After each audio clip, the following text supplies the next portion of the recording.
તો હવામાન નિષ્ણાત અંબાલાલ પટેલે રાજ્યમાં આગામી દિવસોમાં વરસાદની સ્થિતિને લઈને આગાહી કરી છે। તેમણે જણાવ્યા મુજબ આગામી 24 કલાક દરમિયાન રાજસ્થાનને અડીને આવેલા વિસ્તારો, બનાસકાંઠા, ઉત્તર ગુજરાત અને દક્ષિણ ગુજરાતના કેટલાક ભાગોમાં વરસાદ થવાની શક્યતા છે। 13 થી 15 ઓગસ્ટ દરમિયાન મધ્યપ્રદેશના કેટલાક વિસ્તારોમાં ભારેથી અતિભારે વરસાદ પડી શકે છે। આ ઉપરાંત 10 થી 17 ઓક્ટોબર દરમિયાન બંગાળની ખાડી અને અરબી સમુદ્ર સક્રિય થવાની શક્યતા પણ વ્યક્ત કરવામાં આવી છે।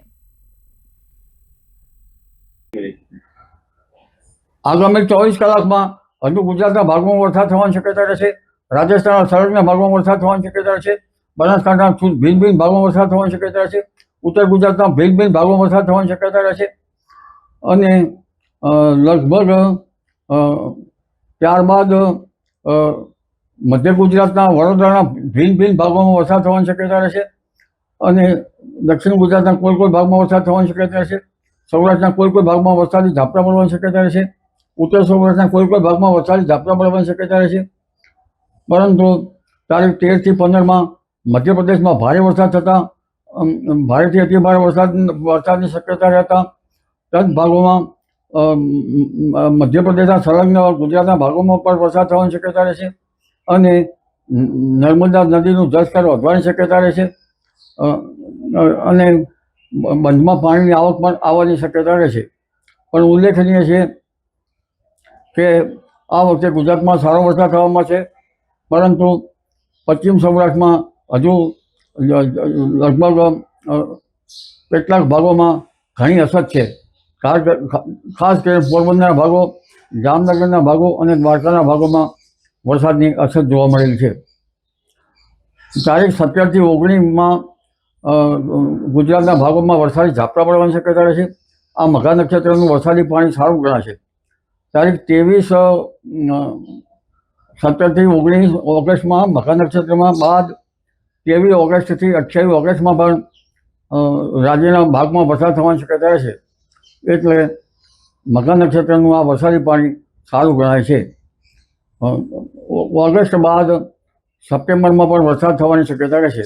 ઓગસ્ટના અંતમાં અરબ સાગર સક્રિય થવાની શક્યતા રહેશે। જો અરબ સાગર સક્રિય થાય તો દ્વારકાના ભાગો, પોરબંદરના ભાગો અને જામનગરના ભાગોમાં કંઈક વરસાદ આવી શકે। અત્યારે વરસાદ આવવાનું મુખ્ય કારણ એ છે ઉત્તર અરબ સાગર સક્રિય થતો નથી। ઈરાન બાજુથી સૂકી હવા, અફઘાનિસ્તાન, પાકિસ્તાન ભાગોમાંથી સૂકી હવા આવે છે, જે ભેજગ્રાહી નથી, જેથી પશ્ચિમ સૌરાષ્ટ્રમાં વરસાદ થતો નથી। અને ત્યારબાદ જોવા જઈએ તો તારીખ 7 થી 10 સપ્ટેમ્બરમાં પણ વરસાદ થવાની શક્યતા રહેશે। સપ્ટેમ્બરમાં પણ અરબ સાગર અને બંગાળ ઉપસાગર સક્રિય થવાની શક્યતા રહે। તારીખ 12 સપ્ટેમ્બર બાદ પણ અરબ સાગર સક્રિય થવાની શક્યતા રહે। અરબ સાગર અને બંગાળ ઉપસાગરમાં તો વારંવાર એક પછી એક લો પ્રેશર બનવાની શક્યતા રહેતા દેશ સહિત ગુજરાતના ભાગોમાં વરસાદ આવવાની શક્યતા રહેશે।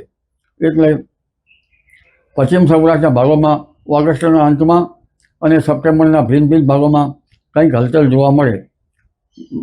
પરંતુ ખાસ કરીને અરબ સાગર ઓક્ટોબર માસમાં પણ સક્રિય રહી શકવાની શક્યતા રહે।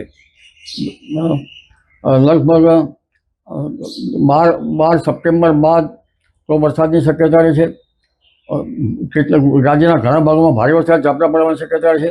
પશ્ચિમ સૌરાષ્ટ્રના ભાગોમાં પણ કંઈક વરસાદ ઝાપટા પડવાની શક્યતા રહે। અને અરબ સાગર પણ સક્રિય થવાની શક્યતા રહેશે।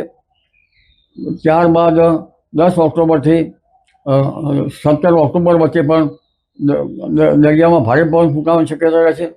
અને અરબ સાગરમાં અને બંગાળ ઉપસાગરમાં સિસ્ટમ બનવાની શક્યતા રહેશે। એટલે લગભગ હમણાં સપ્ટેમ્બર ઓક્ટોબરમાં પણ હવાના દબાણ ભિન્ન ભિન્ન દબાણ હોવા થવાથી પશ્ચિમ સૌરાષ્ટ્રના ભાગોમાં કંઈક વરસાદ થવાની ધારણા રહે। જી।